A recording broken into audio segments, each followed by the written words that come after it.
This is the Resurrected Word radio show. Here we believe that man does not live on bread alone, nor does he live on just part of God's Word. In all truth, we live on every word that proceeds from the mouth of God. Therefore, it is the focus of this show to discuss many sacred books that proclaim Jesus Christ. I'm InHISWord2 as your host, and joining me as our main speaker is Robert Farrell, who is also known as Apocryphile1970 here on YouTube. Today we will discuss Part 9 of the Revelation series, beginning with Chapter 21.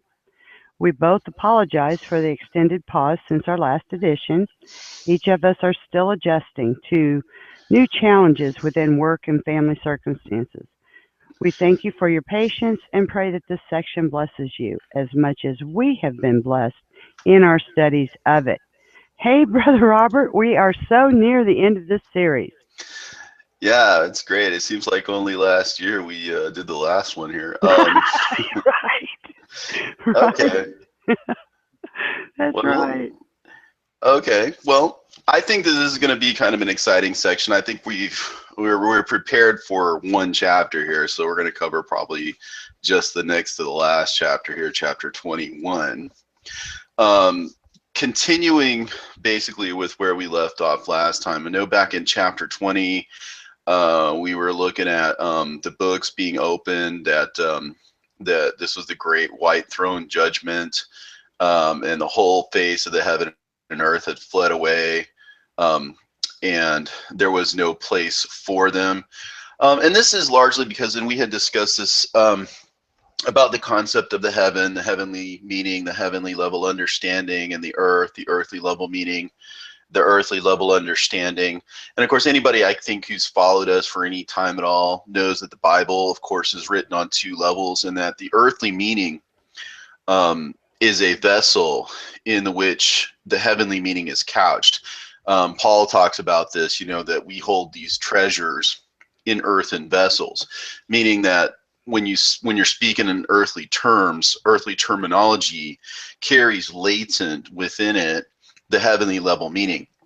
And so for these 2,000 years, when we first started out, remember we talked about the 144,000 as being those people who were from the 12 tribes early on in the church age, and we see them again a little bit later in the church age. These people come back.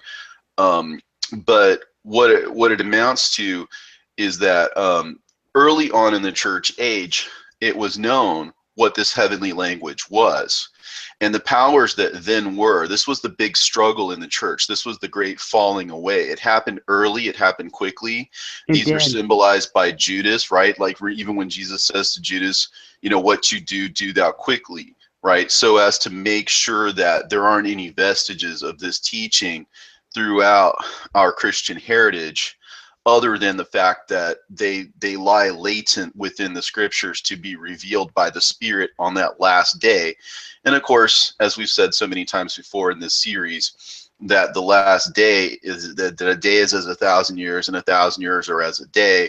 6 days are given over to man, and there's been roughly 6,000 years in terms of biblical chronology. Certainly, 2,000 years have passed since Jesus came to the earth, being as we're in 2015, and our calendar is marked from roughly his birth. It's off by several years, of course, but we know that it's been at least 2,000 years since he was born. And so again, that's 2 spiritual days. A day is as 1,000 years, so the spiritual meaning of the day is as 1,000 years. And so now we are in that 3rd day, which if you tack that onto the whole 6,000 years, we are now on the 7th day, which is God's true Sabbath, as we've spoken of before in this series. We're in the true Sabbath, and so now we should expect that the truth should be revealed to us. And so for these 2,000 years, the earthly meaning, the fleshly level meaning, without that heavenly level meaning, or without the genuine, I'll put it that way, without the genuine heavenly level meaning being revealed. Like we've spoken of heaven, and we've spoken of God, and we've spoken of righteousness and all that, but we haven't known the code. We haven't understood the keys. That part of it was hidden from us. Remember, Right. the scribes and the Pharisees, the lawyers, have taken the key of knowledge, or the keys of knowledge, as Thomas puts it in plural, and have hidden them from us. Mm-hmm. So we didn't understand about the heavenly being couched in the earthly terms. So when we talk about the judgment of heaven and earth, and how back in chapter 20 here, verse 11, where it talks about from whose face heaven and earth fled away. Okay, you have to understand the context here. It has to do with, at God's judgment, the old understanding of the earthly and the old understanding of the heavenly get replaced with a new understanding, a new heavenly understanding, and a new earthly understanding. So that basic concept leads us here into verse 1 here,